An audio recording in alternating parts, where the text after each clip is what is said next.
আইসিডিএসের আরও একটি ক্লাসে তোমাদের প্রত্যেককে স্বাগত। আজকে এই ভিডিওতে আমরা আলোচনা করব আইসিডিএস কর্মী ও সহায়িকার সাধারণ জ্ঞান থেকে গুরুত্বপূর্ণ প্রশ্নোত্তর সম্পর্কে, এবং আজকে যতগুলি প্রশ্নোত্তর আলোচনা করে দিচ্ছি প্রত্যেকটি তোমাদের আইসিডিএস কর্মী ও সহায়িকার পরীক্ষার জন্য অত্যন্ত গুরুত্বপূর্ণ রয়েছে। এখান থেকে তোমরা পরীক্ষায় হুবহু কমন কোশ্চেন পাবে। তো সেক্ষেত্রে ক্লাসটি খুব ভালোভাবে করো এবং বাকি ইতিহাস সংক্রান্ত অর্থাৎ ভারতের ইতিহাস সংক্রান্ত যতগুলি ক্লাস আসবে প্রত্যেকটি ক্লাস কিন্তু খুব ভালোভাবে করবে। যা কিছু প্রশ্ন আমি তোমাদের শেয়ার করে দেব সেগুলো পড়লেই যথেষ্ট। আদার্স কোনো রকমের প্রশ্ন প্র্যাকটিস করার কোনো প্রয়োজন নেই। সমস্ত কিছু অর্থাৎ কমপ্লিট ইন্ডিয়ান হিস্ট্রি থেকে শুরু করে আমরা ইন্ডিয়ান জিওগ্রাফি শুরু করেছি, ইন্ডিয়ান পলিটি, সমস্ত কিছু আমি তোমাদের সময় মতো করে দেব। এবং আইসিডিএস কর্মী ও সহায়িকার জন্য যতটুকু পড়া দরকার সেই ততটুকু আমি তোমাদের করে দেব। অর্থাৎ যেগুলো পড়লে তোমাদের পরীক্ষাতে হুবহু কমন আসবে সেইগুলোই করে দেব। বাড়তি পড়ে কিন্তু কোনো লাভ নেই, ঠিক আছে? বাড়তি পড়ে কিন্তু কোনো লাভ নেই। ভারতের ইতিহাস সংক্রান্ত অনেক প্রশ্ন কিন্তু হতে পারে, কিন্তু যেগুলি তোমাদের আইসিডিএস কর্মী ও সহায়িকার জন্য খুবই গুরুত্বপূর্ণ সেগুলোই তোমাদের কিন্তু বারবার প্র্যাকটিস করতে হবে। তা আজকের এই ক্লাসে আমরা আলোচনা করব 1900 সাল থেকে 1930 সাল পর্যন্ত যে সমস্ত গুরুত্বপূর্ণ প্রশ্ন হয়ে থাকে সেই সম্পর্কে। তোমরা প্রত্যেকেই ভিডিওটি লাইক করে দেবে, শেয়ার করে দেবে। তো দেখো, আজকের প্রথম প্রশ্নে বলা হচ্ছে 1905 সালে বঙ্গভঙ্গ ঘোষণার সিদ্ধান্ত কে গ্রহণ করেছিলেন? 1905 সালে বঙ্গভঙ্গ ঘোষণার সিদ্ধান্ত কে গ্রহণ করেছিলেন? তো এই প্রশ্নের সঠিক উত্তর কী হবে? দেখো, এখানে দুটি প্রশ্ন কিন্তু তোমাদের এখানে মনে রাখতে হবে। প্রথম প্রশ্ন হচ্ছে যে কত সালে বঙ্গভঙ্গ হয়েছিল? 1905 সালে। এবং এই যে বঙ্গভঙ্গ হয়েছিল সেই ঘোষণার সিদ্ধান্ত কে গ্রহণ করেছিলেন? তো তোমরা মনে রাখবে, এটা কারেক্ট আনসার হয়ে যাবে লর্ড কার্জন। লর্ড কার্জন হবে এখানে কারেক্ট আনসার। তোমরা মনে রাখবে 1905 সালের 19শে জুলাই ভারতের তৎকালীন ভাইসরয় লর্ড কার্জন প্রশাসনিক সুবিধার অজুহাতে বঙ্গভঙ্গের সিদ্ধান্ত গ্রহণ করেছিলেন। এবং এটা কবে কার্যকর হয়? এটি 16ই অক্টোবর কার্যকর হয়। অর্থাৎ 1905 সালে বঙ্গভঙ্গের সময় তৎকালীন ভাইসরয় কে ছিলেন, এরকম প্রশ্নটিও কিন্তু আসতে পারে। তো তৎকালীন ভাইসরয় ছিলেন লর্ড কার্জন।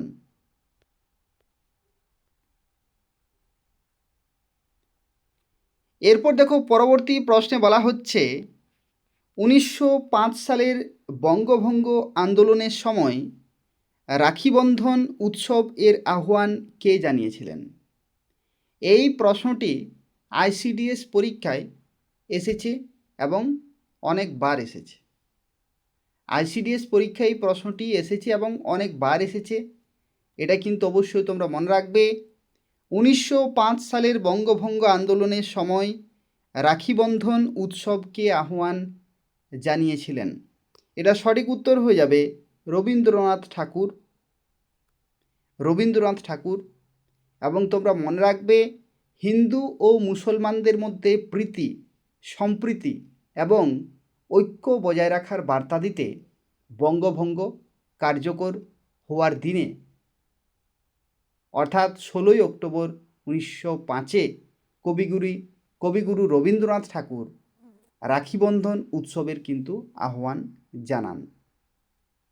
ঠিক আছে, বঙ্গভঙ্গ যেদিন কার্যকর হয় 16ই অক্টোবর 1905, সেই দিন কবিগুরু রবীন্দ্রনাথ ঠাকুর রাখিবন্ধন উৎসবের আহ্বান জানান। কী জন্য? হিন্দু ও মুসলমানদের মধ্যে প্রীতি সম্প্রীতি এবং ঐক্য বজায় রাখার জন্য। পরবর্তী প্রশ্ন দেখো, কত সালে সর্বভারতীয় মুসলিম লীগ প্রতিষ্ঠিত হয়েছিল? কত সালে সর্বভারতীয় মুসলিম লীগ প্রতিষ্ঠিত হয়েছিল? তো মুসলিম লীগের কথা যখনই প্রশ্নে আসবে তোমরা মনে রাখবে 1906।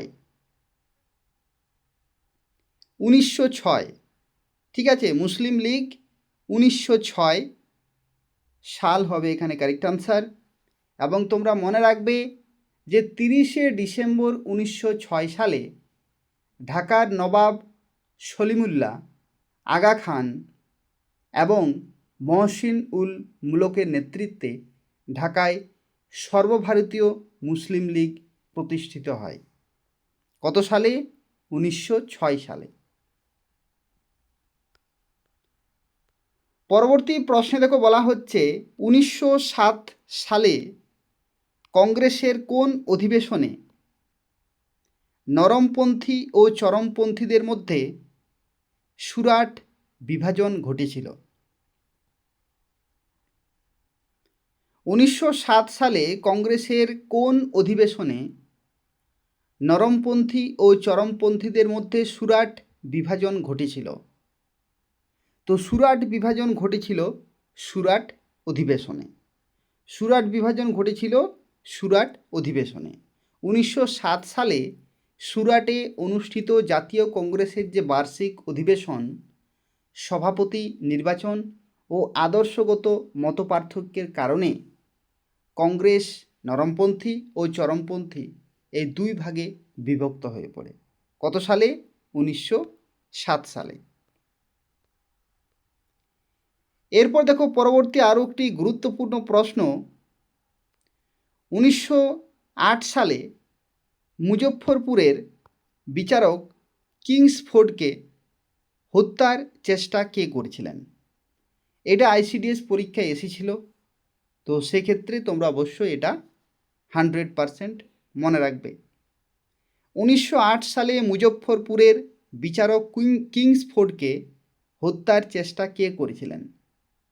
তো এই প্রশ্নের সঠিক উত্তর হবে ক্ষুদিরাম বসু ও প্রফুল্ল চাকি। ক্ষুদিরাম বসু ও প্রফুল্ল চাকি 1908 সালে 30শে এপ্রিল অত্যাচারী বিচারক কিংসফোর্ডকে হত্যা করতে গিয়ে ভুলবশত কেনেডির গাড়িতে বোমা ফেলেন বিপ্লবী ক্ষুদিরাম বসু ও প্রফুল্ল চাকি। পরবর্তী প্রশ্নে দেখো বলা হচ্ছে 1909 সালের মরলে মিন্টো সংস্কার আইন এর প্রধান বৈশিষ্ট্য কী ছিল? 1909 সালের যে মরলে মিন্টো সংস্কার আইন, এই আইনের প্রধান বৈশিষ্ট্য কী ছিল?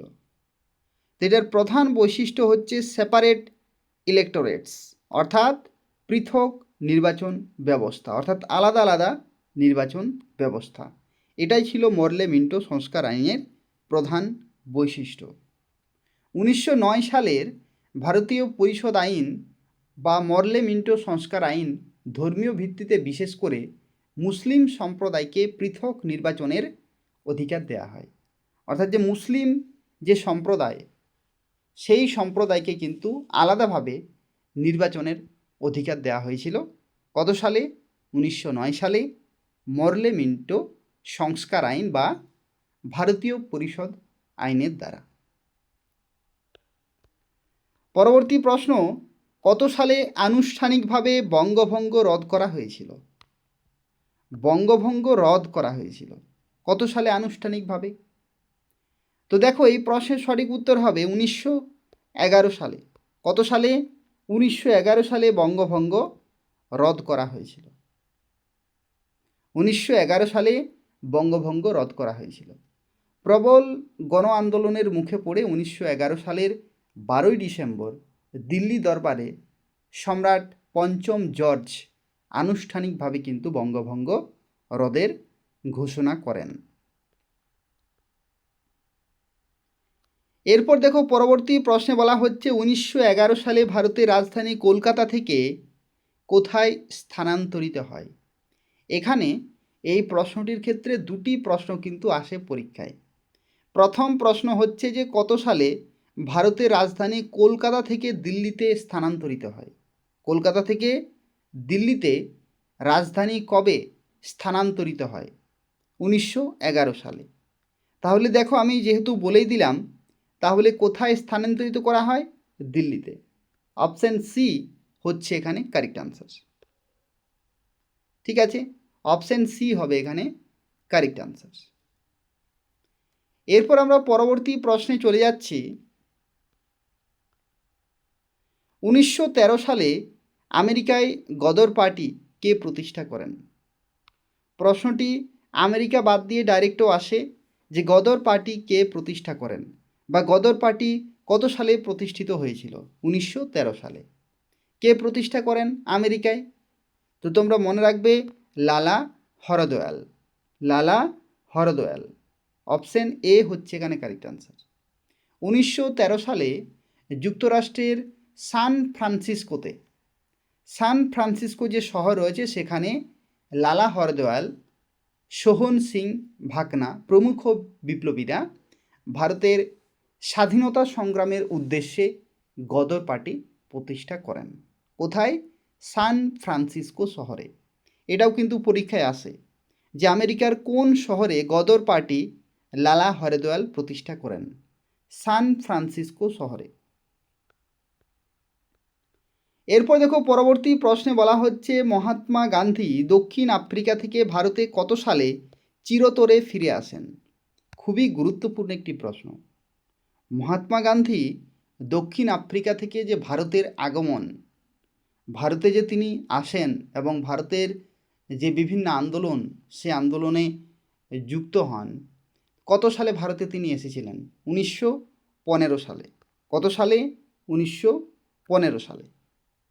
1915 সালের 9 জানুয়ারি মহাত্মা গান্ধী দক্ষিণ আফ্রিকা থেকে ভারতে চিরতরে ফিরে আসেন। এই দিনটিকে স্মরণীয় করে রাখতে প্রতি বছর 9 জানুয়ারি প্রবাসী ভারতীয় দিবস কিন্তু উদযাপিত হয়। প্রবাসী ভারতীয় দিবস, অর্থাৎ মহাত্মা গান্ধী দক্ষিণ আফ্রিকাতে থাকতেন এবং দক্ষিণ আফ্রিকা থেকে চিরতরে ভারতে তিনি ফিরে আসেন এবং ভারতের যে সমস্ত আন্দোলন, সেই আন্দোলনে তিনি কিন্তু যুক্ত হন। এবং যেহেতু তিনি অন্য দেশে থাকতেন এবং নিজের দেশে ফিরে এসেছিলেন, তো তাই 9 জানুয়ারি এই দিনটিকে প্রতি বছর কিন্তু প্রবাসী ভারতীয় দিবস হিসাবে পালন করা হয়। পরবর্তী প্রশ্নে দেখো বলা হচ্ছে 1916 সালে ভারতে হোমরুল লীগ আন্দোলন কে শুরু করেছিলেন? 1916 সালে ভারতে হোমরুল লীগ আন্দোলন কে শুরু করেছিলেন? এই প্রশ্নের সঠিক উত্তর কী হবে? তো দেখো ইতিহাসের পাতায় 1916 সাল অত্যন্ত গুরুত্বপূর্ণ, যেখানে হোমরুল লীগ যে আন্দোলন, সেটা কিন্তু খুবই গুরুত্বপূর্ণ প্রাধান্য কিন্তু পেয়েছিল সেই সময়। এবং কে শুরু করেছিলেন? বাল গঙ্গাধর তিলক এবং এনি বেসান্ত। অবশ্যই তোমরা মনে রাখবে হোমরুল লীগ বাল গঙ্গাধর তিলক এবং এনি বেসান্ত শুরু করেছিলেন।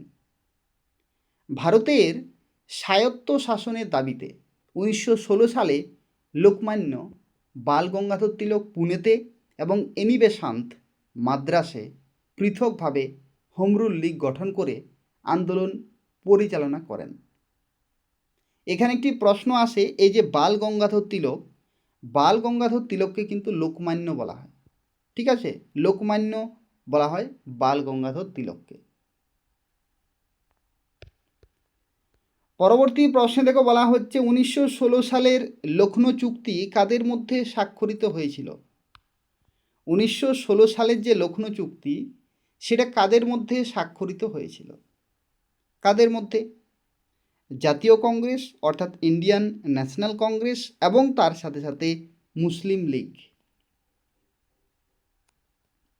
ঠিক আছে, জাতীয় কংগ্রেস এবং মুসলিম লীগের মধ্যে লখনৌ চুক্তি স্বাক্ষরিত হয়েছিল কত সালে? 1916 সালে। এটার ক্ষেত্রে বেশি কিছু মনে রাখার দরকার নেই। লখনৌ চুক্তি কত সাল? 1916। কাদের মধ্যে? জাতীয় কংগ্রেস ও মুসলিম লীগ। পরবর্তী প্রশ্ন, মহাত্মা গান্ধী ভারতে প্রথম সফল সত্যাগ্রহ আন্দোলন কোনটি ছিল? প্রথম সত্যাগ্রহ আন্দোলন মহাত্মা গান্ধীর ভারতে প্রথম সফল সত্যাগ্রহ আন্দোলন কোনটি ছিল? কোনটি ছিল? চম্পারণ সত্যাগ্রহ। এটাই কিন্তু তার প্রথম সফল সত্যাগ্রহ আন্দোলন, চম্পারণ সত্যাগ্রহ। তোমরা মনে রাখবে 1917 সালে বিহারের চম্পারণে, বিহারের যে চম্পারণ রয়েছে একটি জায়গা, 1917 সালে বিহারের চম্পারণে নীল চাষিদের উপর যে ইউরোপীয় নীলকরদের অত্যাচার, সেই অত্যাচারের বিরুদ্ধে তিনি একটি আন্দোলন শুরু করেন, সত্যাগ্রহ আন্দোলন, এবং এটা কিন্তু একটা সফল সত্যাগ্রহ আন্দোলন, গান্ধীজির প্রথম। কত সালে? 1917 সালে। এরপর দেখো পরবর্তী প্রশ্নে বলা হচ্ছে 1917 সালে চম্পারণ সত্যাগ্রহ আন্দোলন মূলত কাদের সমস্যার সাথে যুক্ত ছিল? কাদের সমস্যা? তো একটু আগেই বললাম নীল চাষিদের সমস্যা। নীল চাষিদেরকে কিন্তু শোষণ করা হতো, যে কারণে চম্পারণে সত্যাগ্রহ আন্দোলন শুরু করেন মহাত্মা গান্ধী 1917 সালে।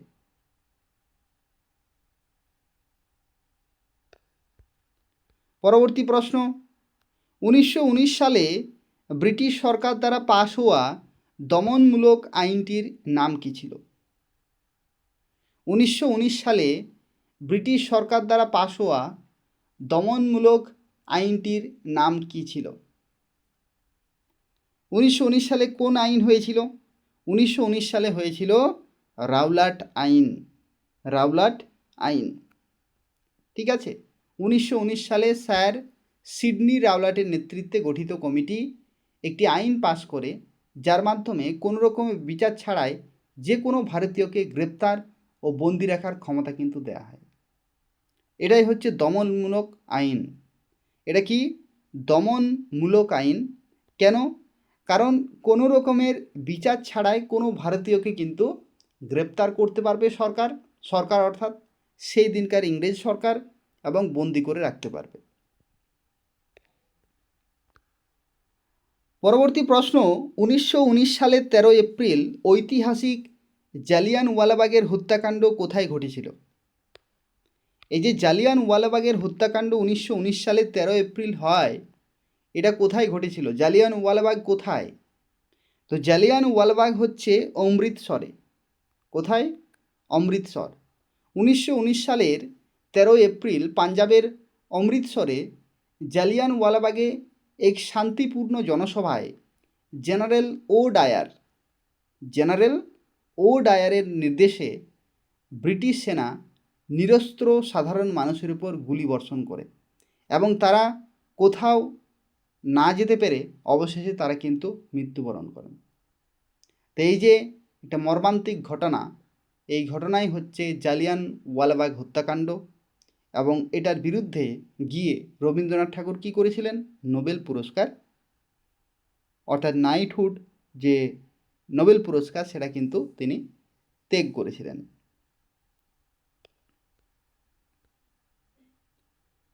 এরপর দেখো পরবর্তী প্রশ্নে বলা হচ্ছে জালিয়ানওয়ালাবাগের হত্যাকাণ্ডের প্রতিবাদে কে নাইটহুড উপাধি ত্যাগ করেন? তো একটু আগেই বললাম যে নাইটহুড উপাধি ত্যাগ করেছিলেন রবীন্দ্রনাথ ঠাকুর স্বয়ং। রবীন্দ্রনাথ ঠাকুর কিন্তু এই ঘটনার বিরুদ্ধে গিয়ে তিনি নাইটহুড উপাধি ত্যাগ করেছিলেন। বর্বর জালিয়ানওয়ালাবাগ হত্যাকাণ্ডের প্রতিবাদে 1919 সালের মে মাসে কবিগুরু রবীন্দ্রনাথ ঠাকুর ব্রিটিশ সরকার প্রদত্ত নাইটহুড উপাধি কিন্তু ত্যাগ করেন।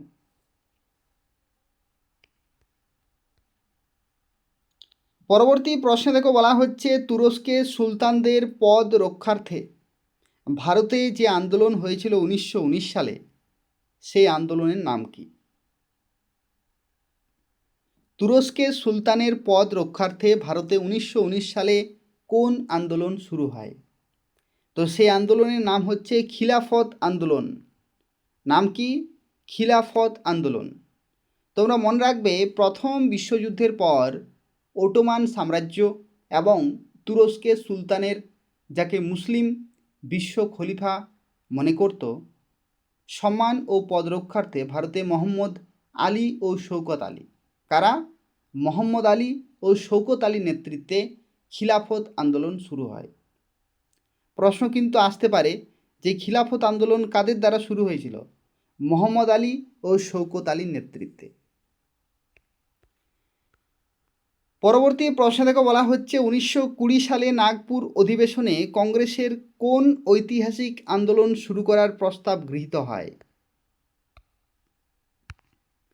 1920 সালে নাগপুর অধিবেশনে কংগ্রেসের কোন ঐতিহাসিক আন্দোলন শুরু করার প্রস্তাব গৃহীত হয়?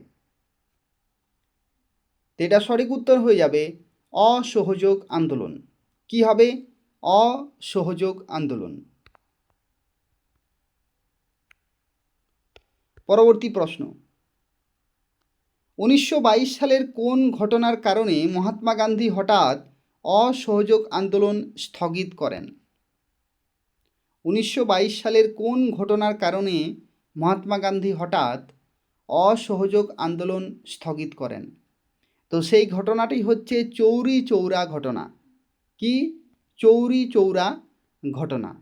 1922 সালের 5 ফেব্রুয়ারি উত্তরপ্রদেশের গোরখপুরের চৌরি চৌরাতে ক্রুদ্ধ জনতা এক থানা পুড়িয়ে দিলে বেশ কয়েকজন পুলিশকর্মী কিন্তু নিহত হন এবং এটা ছিল হিংসাত্মক।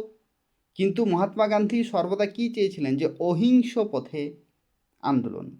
তো যার কারণে এই যে অসহযোগ আন্দোলন সেটা কিন্তু তিনি হঠাৎ করে স্থগিত করে দিয়েছিলেন। পরবর্তী প্রশ্ন, 1923 সালে স্বরাজ্য দল কারা প্রতিষ্ঠা করেছিলেন? 1923 সালে স্বরাজ্য দল কারা প্রতিষ্ঠা করেছিলেন? তো এই প্রশ্নের সঠিক উত্তর হবে C.R. দাস, C.R. দাস, চিত্তরঞ্জন দাস এবং মতিলাল নেহরু। C.R. দাস মানে কি? চিত্তরঞ্জন দাস এবং পণ্ডিত মতিলাল নেহরু 1923 সালের 1 জানুয়ারি স্বরাজ্য দল প্রতিষ্ঠা করেছিলেন। পরবর্তী প্রশ্নে বলা হচ্ছে মহাত্মা গান্ধী কংগ্রেসের একমাত্র কোন বার্ষিক অধিবেশনে সভাপতি নির্বাচিত হয়েছিলেন? কোন অধিবেশনে সভাপতি নির্বাচিত হয়েছিলেন মহাত্মা গান্ধী? খুবই গুরুত্বপূর্ণ একটি প্রশ্ন। কোন অধিবেশনে মহাত্মা গান্ধী সভাপতি নির্বাচিত হয়েছিলেন? তো এই প্রশ্নের সঠিক উত্তর হবে বেলগাঁও অধিবেশন। কত সালে? 1924 সালে। পরবর্তী প্রশ্ন, 1925 সালে যে কাকোরি ট্রেন ডাকাতি ঘটনার সাথে যুক্ত প্রধান বিপ্লবী দল কোনটি ছিল? যে কাকোরি ট্রেন লুট হয়েছিল, সেই কাকোরি ট্রেন লুটের যে ঘটনা, সেই ঘটনার সাথে কোন প্রধান বিপ্লবী যুক্ত ছিলেন 1925 সালে? বিপ্লবী দল। ঠিক আছে, তো এই প্রশ্নের সঠিক উত্তর হবে Hindustan Republican association. Hindustan Republican association এই দলটি কিন্তু যুক্ত ছিল কাকোরি ট্রেন ডাকাতির ঘটনায়। তোমরা মনে রাখবে রামপ্রসাদ বিসমিল, আশফাকুল্লাহ খান, চন্দ্রশেখর আজাদ প্রমুখ হিন্দুস্তান রিপাবলিকান অ্যাসোসিয়েশনের সদস্যরা সরকারি তহবিল সংগ্রহের উদ্দেশ্যে এই লুট কিন্তু তারা করেছিলেন। কারা কারা করেছিলেন? রামপ্রসাদ বিসমিল, আশফাকুল্লাহ খান ও চন্দ্রশেখর আজাদ, এনারা ছিলেন কিন্তু প্রধান এবং আরও অন্যান্য বিপ্লবীরা ছিলেন। পরবর্তী প্রশ্নে বলা হচ্ছে 1927 সালে গঠিত সাইমন কমিশনে মোট কতজন ভারতীয় সদস্য ছিলেন? সাইমন কমিশন কত সালে গঠিত হয়? 1927 সালে। সেই কমিশনে কতজন ভারতীয় সদস্য ছিলেন? একজনও নয়। অর্থাৎ 1927 সালে সাইমন কমিশনে কোনো ভারতীয় সদস্য কিন্তু ছিলেন না। 1927 সালে গঠিত 7 সদস্যের যে সাইমন কমিশন, সব সদস্য ছিলেন কিন্তু শ্বেতাঙ্গ ব্রিটিশ। অর্থাৎ ব্রিটিশরাই কিন্তু এই সদস্যরা কিন্তু ছিলেন এই কমিটির সদস্য। কোনো ভারতীয় সদস্য না থাকায় ভারতে এটি তীব্রতরভাবে কিন্তু বয়কট করা হয়। এরপর পরবর্তী প্রশ্নে বলা হচ্ছে 1928 সালে সাইমন কমিশন বিরোধী মিছিলে পুলিশের লাঠির আঘাতে কোন নেতা শহীদ হন?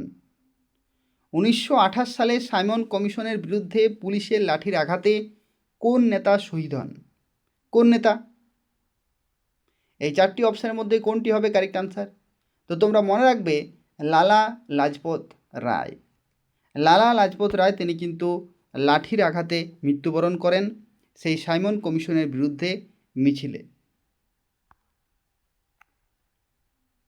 ঠিক আছে,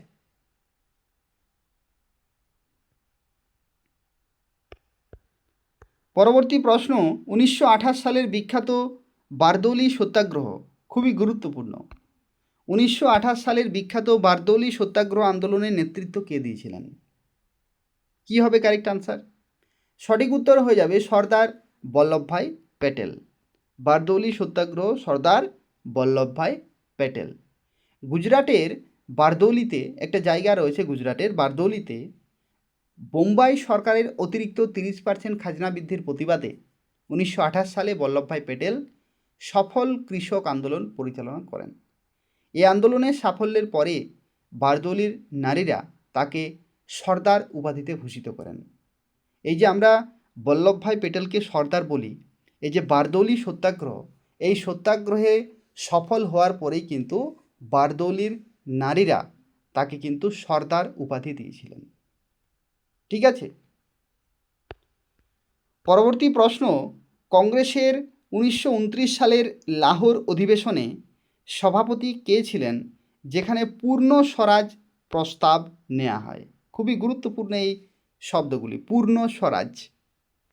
কংগ্রেসের 1929 সালের লাহোর অধিবেশনে সভাপতি কে ছিলেন যেখানে পূর্ণ স্বরাজ প্রস্তাব নেওয়া হয়? পূর্ণ স্বরাজ জওহরলাল নেহেরু। জওহরলাল নেহেরু হবে এখানে কারেক্ট আনসার। পূর্ণ স্বরাজ শব্দের অর্থ কি? সম্পূর্ণ স্বাধীনতা, অর্থাৎ কিছু অধিকার দিলেই হবে না, সম্পূর্ণ স্বাধীনতার কিন্তু প্রস্তাব গৃহীত হয়। পরবর্তী প্রশ্ন মহাত্মা গান্ধী 12ই মার্চ 1930 সালে কতজন অনুগামী নিয়ে ডান্ডি অভিযান শুরু করেন? মহাত্মা গান্ধী 12ই মার্চ 1930 সালে কতজন অনুগামী নিয়ে ডান্ডি অভিযান শুরু করেন? 78 জন। 78, 78। 1930 সালের 12ই মার্চ আহমেদাবাদের সবরমতী আশ্রম থেকে, কোথা থেকে তিনি শুরু করেছিলেন? সবরমতী আশ্রম থেকে 78 জন অনুগামী নিয়ে তিনি ডান্ডির উদ্দেশ্যে 241 মাইলের যে পথ, সেই পথে ঐতিহাসিক লবণ পদযাত্রা শুরু করেছিলেন। 241 মাইলের পথ কোথা থেকে? আহমেদাবাদের সবরমতী আশ্রম থেকে তিনি শুরু করেছিলেন ডান্ডির উদ্দেশ্যে। পরবর্তী প্রশ্ন 1930 সালের 18ই এপ্রিল 1930 সালের 18ই এপ্রিল ঐতিহাসিক চট্টগ্রাম অস্ত্রাগার লুণ্ঠনের প্রধান নায়ক কে ছিলেন? এটা আইসিডিএস পরীক্ষাতে অনেকবার এসেছে।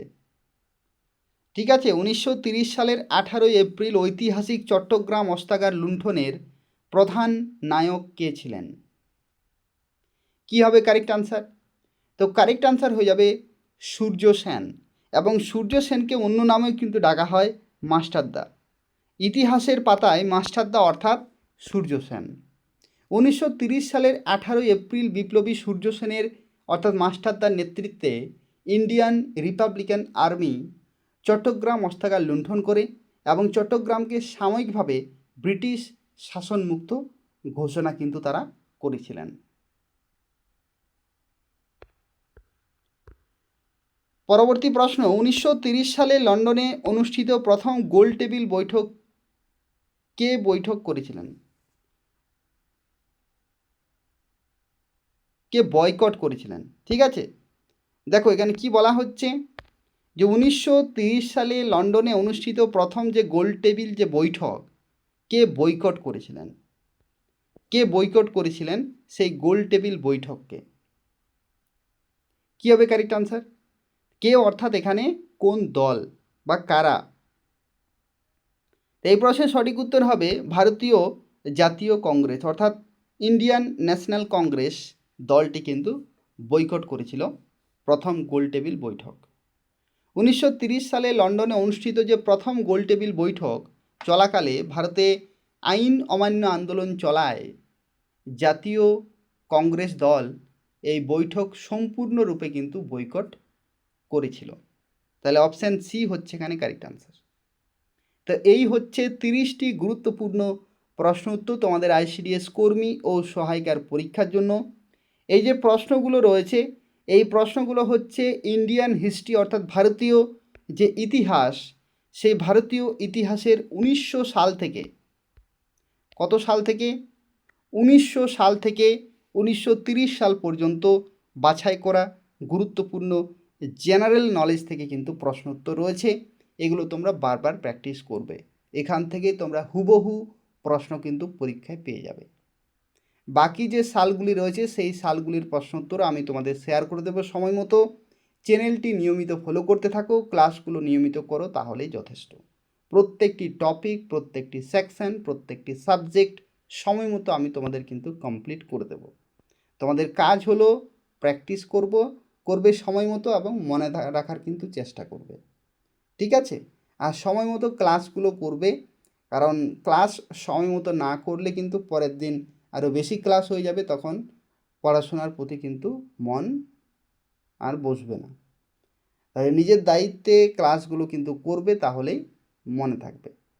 প্রত্যেকেই ভিডিওটি লাইক করে দেবে, শেয়ার করে দেবে। ধন্যবাদ।